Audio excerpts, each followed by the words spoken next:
Hello everybody, my name is Luke Marr and this is Hot Mode, and today on Hot Mode we're getting into our Celebrity Paris Fashion Week review part 2. If you didn't see part 1, go check it out. But we have to break down some of the looks from the latter part of the week. We went through LV, we went through Dior, Saint Laurent, but we still have to talk about Balenciaga, Chanel. We're not going to talk about Gaultier. We have to talk about Thom, Browne, Westwood, the like. So let's buckle in and get started. First up, we're starting with Anne Hathaway, who is wearing Balenciaga, and it's this custom Balenciaga look that I think sort of defines what we should be seeing, I guess, from the new Balenciaga era. Pier Paolo Piccioli is now the creative director, and Demna has left. He's gone on to Gucci. And I think what's really interesting about Balenciaga, Pier Paolo's debut, is kind of perfectly what's going on with the t-shirt. It's this long t-shirt silhouette. There is a sort of gothic-y looking image of a church and a Balenciaga sort of rock concert merch, yet it's paired with a trouser, and it's this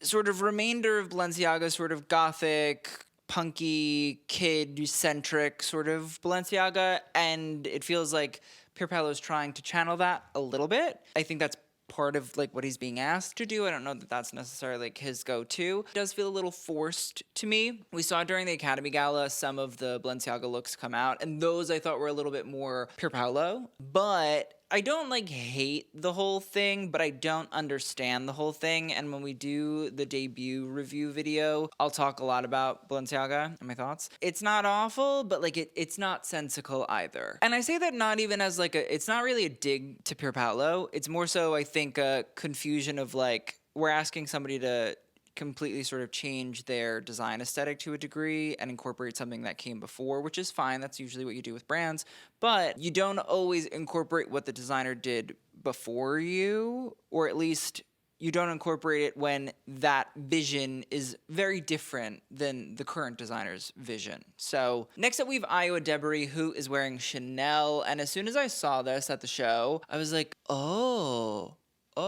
is this what Mathieu's Chanel is gonna look like? And kind of isn't. Woven braid on the pocket. Maybe it is Mathieu. I couldn't really get a read from the people because I was like, who's wearing what? And they're like, well, we don't know. And I was like, yes, you do. You're the PR people. But I didn't investigate, after the show. This was pre-show, so I'm gonna cut them divas some slack. I feel like that to me gives a little bit of that Mathieu tactility, that idea of technique, weaving, things like that. Even the bag. I think there are a little bit of remnants from his Bottega, and I think that that is to be expected, to be completely honest. I wouldn't be shocked to not see that, especially in a first collection. Part of why they hired the person is they liked what they were doing somewhere else. They just want them to do something at their brand now. When we put in the jean, again, kind of cool, kind of casual, but like a Chanel customer would go and they would buy a nice jean, and I like the upturn. I like the ballet flat. Like, it's not super exciting, but I think it's pretty commercial. Next up, we have Clairo, who is wearing Valentino. I love this. I think this is really beautiful. This butterfly design on the bust area is gorgeous. I think that multi sort of crystal sequin beading element not only creates like the beauty of a wing of a butterfly, but at the same time, I think keeps that hodgepodge antique sensibility that Pier Paolo very much so is known for. I don't know how Valentino it is, but like I don't even mind. I think that the bag is absolutely bonkers and beautiful. That full beaded floral style that's obviously meant to be a reference to cross-stitching floral weaving. It is quite majestic. And then the dress itself, love. Like, I think that that sheer sleeve really pops without being too dramatic. I think that the rest of the dress, great. I like the shoe. It's kind of like my favorite, or one of my favorite Valentino Alessandro moments. It's so simple and so subtle and so easy, yet is very him. Okay, but before we get any further into the video, I want to say a huge shout out to today's sponsor, who is FaceApp. So I took this photo this morning. I just got a new phone and I wanted to test out the camera quality, but my face, well, it's a little early and maybe I could use a little eye cream, but I didn't put it on before I took the picture. It makes me look like I haven't slept since Fashion Week, which is false, but when I look at this, it feels true. And maybe also like I need a vacation. So I did what any self-respecting digital native would do. I opened FaceApp All right, so here's the before. It's really not bad, but I want to touch myself up just a little bit. Is that a crime? No. First things first, I opened the retouch tool to get rid of that blip on my lip. And the other thing I love about FaceApp is that I can tackle clothing issues like wrinkles on my sleeve here as well. Then I popped into skin to balance tone and use the no eye bags because sometimes caffeine can only do so much. But I love that FaceApp allows you to move through different levels of retouching because it helps you show what feels realistic and what isn't. I then played around with the hairstyle filter and added like a little bit of volume, and then helped to add a bit of definition through features where I focused on my cheekbones. Now, look at this. The lighting's gentler, the textures are smoother, and the outfit actually reads the way that it looks in person. This is the final version that I came to, and honestly, it just feels more editorial. FaceApp has become one of those quiet essentials in my workflow, not to transform, but to refine. I'm not changing my face, I'm just editing the photo so it matches how the outfit, the moment, the mood felt in real life. It's the same principle as good tailoring. Small adjustments that make everything look intentional. If you've got photos that deserve a little post-production love, download FaceApp. It's free, incredibly intuitive, and if you go pro, the annual plan is about $5 a month after a full 7-day trial. Now use my link in the description box below or scan the QR code on screen and start giving your photos the treatment they deserve. Consider it your digital ring light, no studio required. And with that, thank you to FaceApp, and let's get on with the rest of the video. Next up, we have Colman Domingo, who is wearing Valentino as well. I think that coat is beautiful because again, I feel like we don't really see like beautiful wovens. We see stretch, we see wools. We don't see somebody embrace a pattern like that. Popped collar, iconic. The stripe sweater underneath, like beautiful. I love it. I don't know. Recently, and I feel like maybe you can't tell from like today's moment, but recently I have gotten into that idea of like clashing of patterns, and like you can embrace it. Like that can be cool. It can be fun. It can look crazy, but also like usually, as long as you sell the garment, you sell the idea of what you're wearing, people will buy it. I might be the only people buying it, but who else really matters? I love this. I think it's cool. I think it's fun. I think it's lovely. I think it's honestly kind of something I want to wear. Next up, we have Cynthia Erivo in Givenchy, and I'm obsessed with her. Like, she just makes me giggle. I think that this full structured corset situation with the jacket underneath, and yes, it looks crazy. It's like a hunched jacket, but it's because the jacket, it's meant to look like the nape of the neck. So it's almost like the back of the jacket has been cut and slit and creates like a plunge, whereas the back of what she's wearing will look like the front of the jacket. So it's sort of subverting it and then lurching it. That's what I'm gonna start to call this. It's when you lift a garment off of the shoulder. I'm calling that lurching. It's reversing, lurching. It's the moment. I think that the pant looks great. I think the bag looks good. Like, she looks wacky, but she looks very cool and very daring in only a manner that she can pull off. So yeah, I'm sold. Next up, we have Demi Lovato, who is wearing Vivienne Westwood. I'm like so into this like Demi Lovato renaissance. I'm calling it the Lovato-sance. I don't know what's happening, but like it's happening and I'm kind of into it. This might not be my favorite Demi Lovato look ever. I think the asymmetrical coat, double-breasted, not my fave. I do love her in this beautiful sort of signature Westwood shoe and that purple croc emboss. I love the plaid bag. I like the shirt, like where we're leaning towards. I don't love the asymmetry again of the coat, but besides that, I'm into her trying and being a fashion girl. Because, like, I don't know her really as that. I know her as, like, who said you can wear my Converse? Let's see where that goes. Next up, we have Eiza Gonzalez, who's wearing Thom Browne.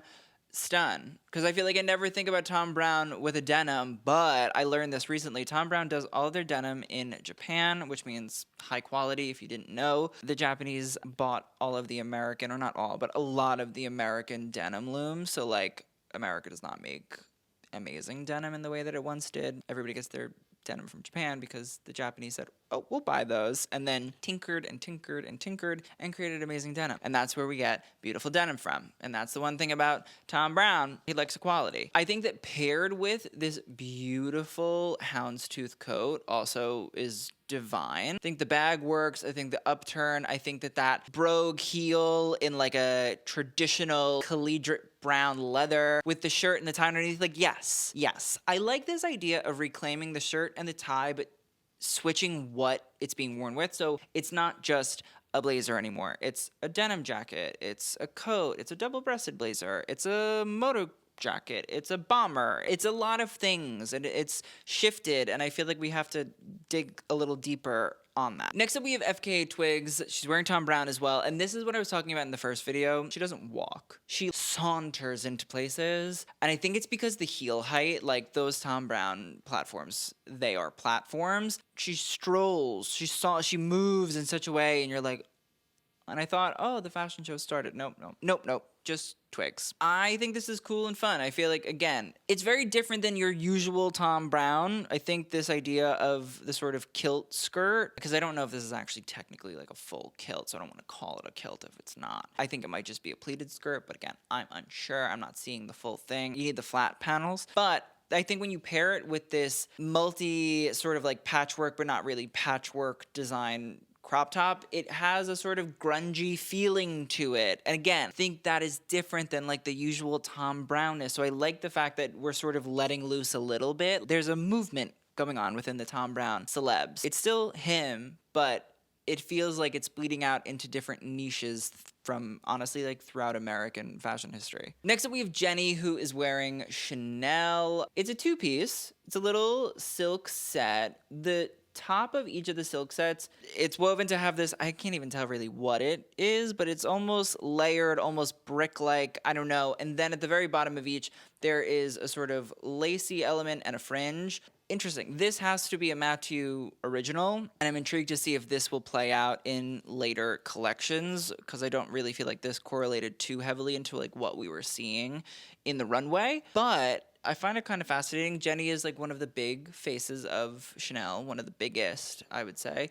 And so I don't love it, but I'm also wondering again if this is something that is meant to tap into a more commercial aspect rather than like the high concept things going on the runway. Because remember, all of these designers with their debuts not only have to put stuff on the runway, but they also have to pad out the stores. They have to create pieces that people are going to want to go and buy. And so I wonder if this is tapping into that sort of like youthful Chanel skirt element that historically we've always kind of wanted and is often associated with Cara, whereas the runway heavily embraced the Gabrielle Chanel of it all. Next up, we have Kendall Jenner also wearing Chanel, and I feel like, again, this is sort of embracing that idea. It's a two-piece skirt suit, very commercial. You could go buy it in the store if you wanted. And it kind of brings you back to that, like, Coco element, because I think there's a distinction, a Coco versus a Gabrielle. And I feel like this is that imagination element of Chanel, these sort of skirt suits that she made them, of course, but she wasn't really sending crop tops down the runway in like the late 50s, early 60s. So it's that. I think in a weird way she'd almost be like, that's stupid, why would you wear that? But I think it's kind of funny, honestly, and sort of taps back into this idea of the youth and the intrigue and the interest, and also, like, again, building out what's going to show up on the sales floor. I think the shoes are cute. It's a pointed version of the two-tone sort of ballet flat. Yeah, again, I'm not gagging at all, but I'm trying to figure out what's going on here. So would I like a little bit more excitement? Yes. Am I getting it? No. So we're going to wait and see. Next up, we have Kris Jenner. Kim Kardashian. She's wearing Alaya, and I will say, Alaya is very early in the AM. It's a 9:30 show, and when you've done probably like 2 weeks of fashion shows every day, anything above 10 o'clock is early.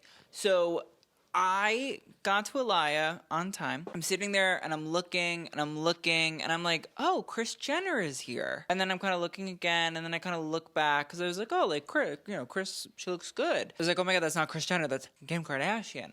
Okay, so that's my big story, but I respect a pixie. If you want to do it, you do it. As for the actual look itself, though, I think it's fine. It's your more or less sort of fitted, semi-sheer black dress from Alaya with a rounded sort of neckline, and I will say that shearling coat is quite beautiful looking. It's gorgeous in that black. And so, yeah, again, not my favorite look that I've ever seen in my entire life, but, like, again, the coat's nice. And she was kind of gaggy as Kris Jenner. Next up, we have Kylie Jenner, who is wearing Miu Miu. I like the dress. I think that a fully embellished lace dress is fine. I think that it fits her really well. I like the way that it's tailored. I think my issue is like it's because the angle or it's just because the sock. I think the sock with the length of the dress is odd to me. Either the sock needed to be higher, either it needed to be a sheer, or it just shouldn't have been worn with that shoe. It's odd. It cuts the body off in a weird way, and to me it's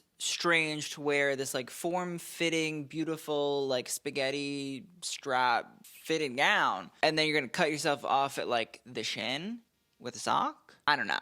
Seems a little strange to me. Next up, we have Lana Del Rey and her husband, her man. I think it's her husband. Quickly on him, he looks good. I think that this like matching look with the boot and the hat, it's very America. You don't always want to necessarily be America right now, but c'est la vie. As for Lana, I think she looks stunned. This Valentino dress is absolutely lovely. It's like a pale mauve. The draping with the bow, I think, is so sweet. And I just think the oddity of like what I assume is probably a faux fur off the shoulder sort of strap is weird and quirky and cute, and goes back to what I was talking about with Clairo. It's just kind of weird. Just like that strange, kooky Valentino Alessandro thing that you kind of want to see. And it's really dressed down. For Alessandro, it feels less full of things. It feels less Party City and feels more realistic with a little kook, you know? Maybe not even kook. Maybe it's just koo.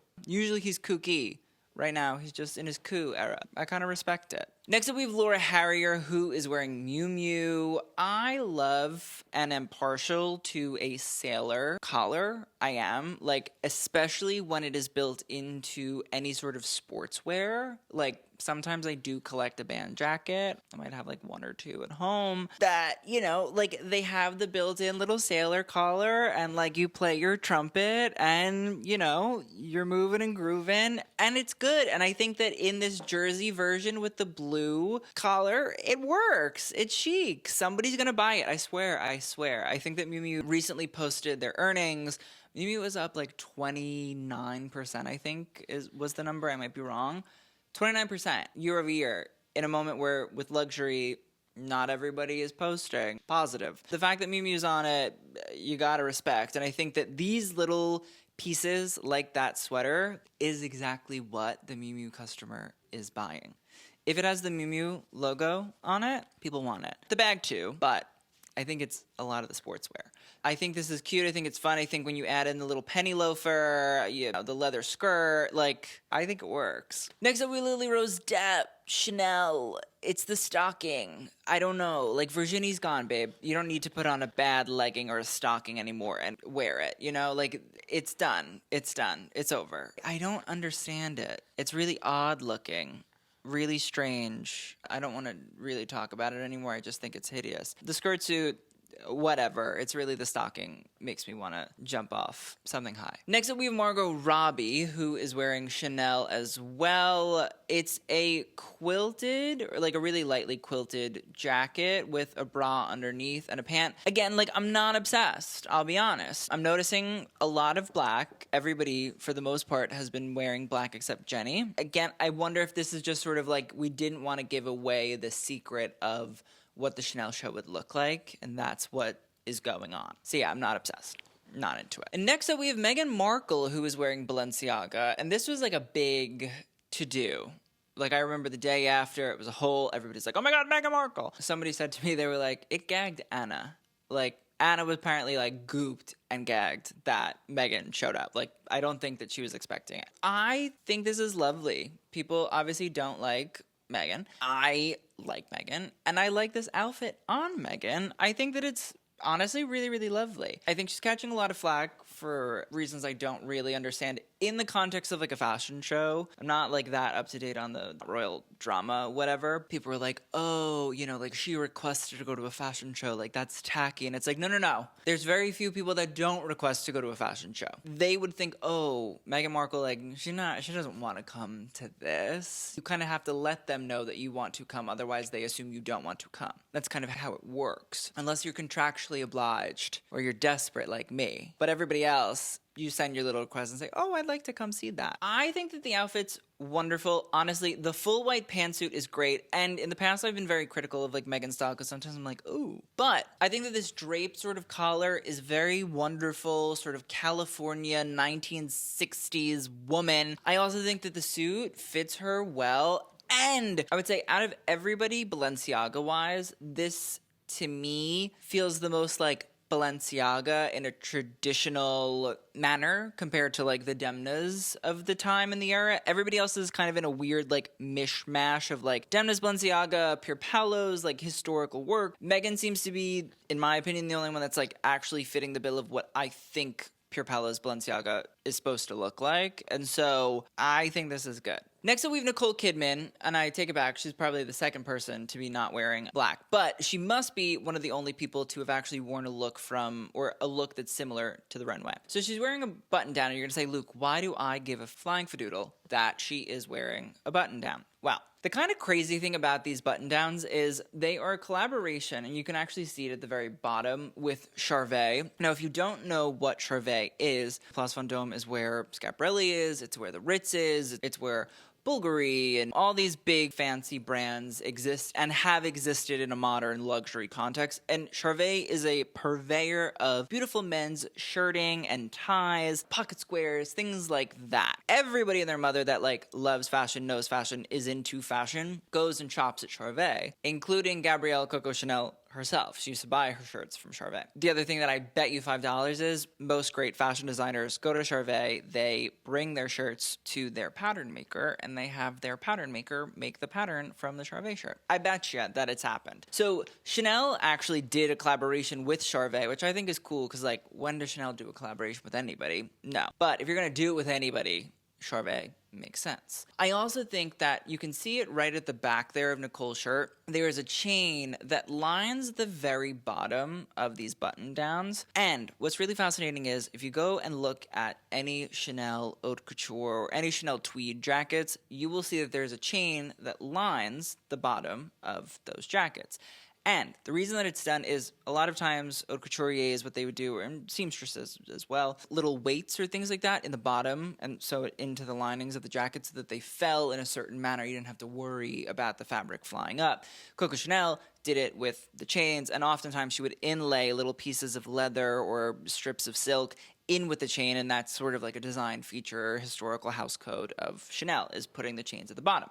So when women were buying Chanel back in the 50s and the 60s, I think it was really interesting that Chanel was doing that as a way to create like an aesthetic look at those weights, doing that in a modern age. Like not a lot of women are going and buying actual Chanel tweed jackets and like wearing them in their everyday life as like a normal human being that's living. I'm sure that they do go and buy them and wear them and they're very special and all those kinds of things, but I like this idea of Mathieu embracing the original Coco Chanel-ism, which was I'm making clothes for women to live their literal lives in, and it doesn't matter where I'm pulling from, I'm doing it on behalf of myself and also the women that I think should be dressing in a certain manner, which is having authority about the way that you dress. Say all of this to say that that shirt, although it seems like really simple and dumb and stupid, I actually think it's quite brilliant and modernizes this idea of the Chanel house code of the weighted chain. You don't have to like it. I completely respect it, but I think it's a cool historical nod. Next up, we have Paris Hilton. She's wearing Vivienne Westwood. I love this. It's odd. It's weird. It's this gorgeous pannier ball gown with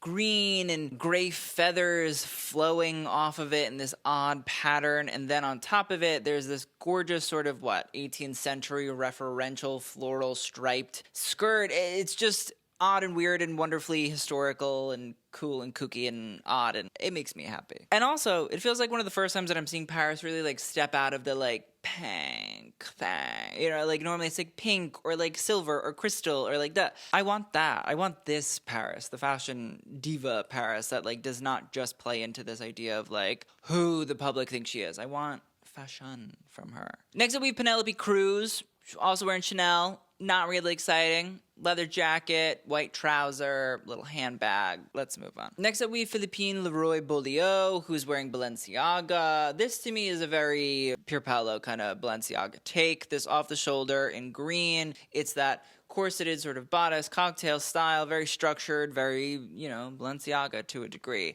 Do I wish obviously it was a little bit more exciting? Yeah, of course. But I like the fact that it has a pocket. I think this is something that you'll probably find in the store, and probably something that they're going to push as like a dress that, you know, people can buy. Is it as experimental, again, as I want it to be? No, but like, again, not many looks during Fashion Week are super crazy experimental and exciting. And honestly, I guess I'm just really happy to also see him start to like do his color theories again, because he really does nail that. Next up, we have Pink Pantheris, who is wearing Balenciaga as well. I think it's fine. Like, the bubble skirt, I think, is a cute reference back to Cristobal Balenciaga himself, but pairing it with this leather jacket, I think, keeps in that Demna-ism that I think that they really do want him to rely on for, you know, commercial purposes. The Rodeo bag, like, cute, fine. The shoe, again, very Demna, but I like the fact that he is weaving in his own little isms, like that bubble moment. Next up, we have Rachel Sennett, who is wearing Balenciaga. I don't like this. I hate this, actually. I think that the tank top thing is weird. I love a knit, and I love a really pale pink knit, but I think it's an odd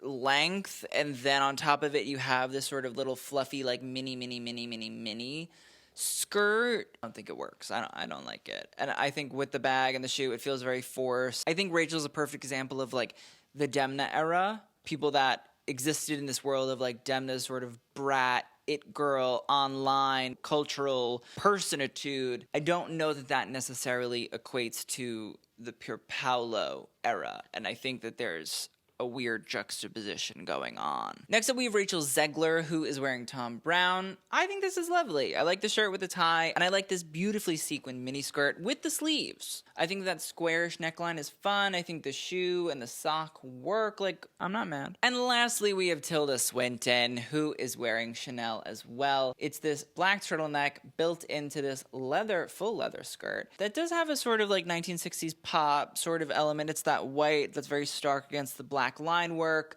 I like the fact that it does have a pocket. It's going to take me a little bit of time to get used to it. A turtleneck is tough, but I also love Tilda, and so I'm excited to see where this relationship with Mathieu goes. Like, I think it's going to be the moment, because Tilda's Tilda and she delivers at all times. She also makes everything look good, so I'm excited. All right, so that is the end of this video. Let's talk about best and worst. I'm gonna give best to Clairo. I'm gonna give it to Lana Del Rey. I'm gonna give it to Laura Harrier. I'm gonna give it to Eiza Gonzalez and the Thom Browne I loved. Paris Hilton, Meghan Markle. Yeah, I think that's good. As for worst, I'm going to throw Rachel Sennett in there, Lily Rose Depp, Kylie, only because, like, she killed me with the sock, Penelope Cruz, didn't love that, not super exciting. And yeah, I think that's good. So thank you guys so much for watching. I will see you guys on the next one, and TTYL.